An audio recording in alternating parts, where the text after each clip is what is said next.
I hadn't masturbated since the girls had shown up.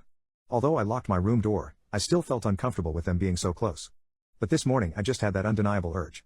I started to touch myself, with cliché fantasies running through my head. But halfway through, I started to hear a faint sound. A light buzzing. I thought maybe it was something like an air conditioner, but that wasn't the sound the AC in this building makes. It took me a second, but I realized the sound was coming from directly on the other side of the wall. Jenny's room. I realized. She must be using a vibrator. She must not realize that the sound of it could barely be heard through the wall. I was simultaneously surprised and turned on. It didn't take me long to finish myself off and I grabbed a towel to clean myself up. I got up and ran over to the shower while making sure the common area was empty. By the time I came out of the bathroom, I saw Jenny was now in the common area drinking coffee on the couch. "Hey, good morning, how's it going?" she asked. I was having trouble looking her in the eye, knowing what I heard earlier. "I'm alright. Are you having a good morning?" "Yup."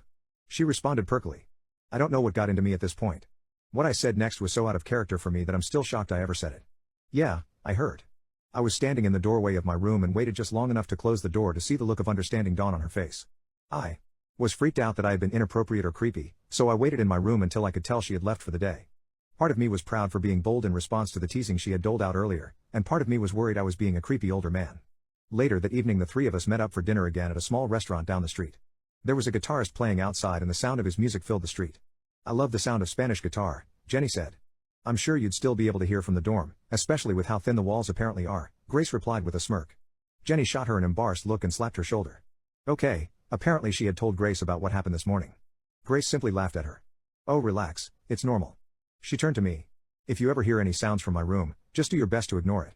Jenny and I broke out into laughter. Grace was more outgoing than either of us are, so it was nice to have someone break the ice and ease the tension I was worried about. When we got back to the dorms, it was late and we each headed straight to our rooms. I laid in bed, unable to sleep. I was undeniably turned on. I can't pretend like the two women I was sharing this space with weren't both SI. Although I had taken care of myself earlier in the day, I felt the urge again and began to touch myself. A few minutes later, I got a ding on my phone. It was Grace on the group chat. "Whichever of you is having some special time right now, please keep it down. Holy poop.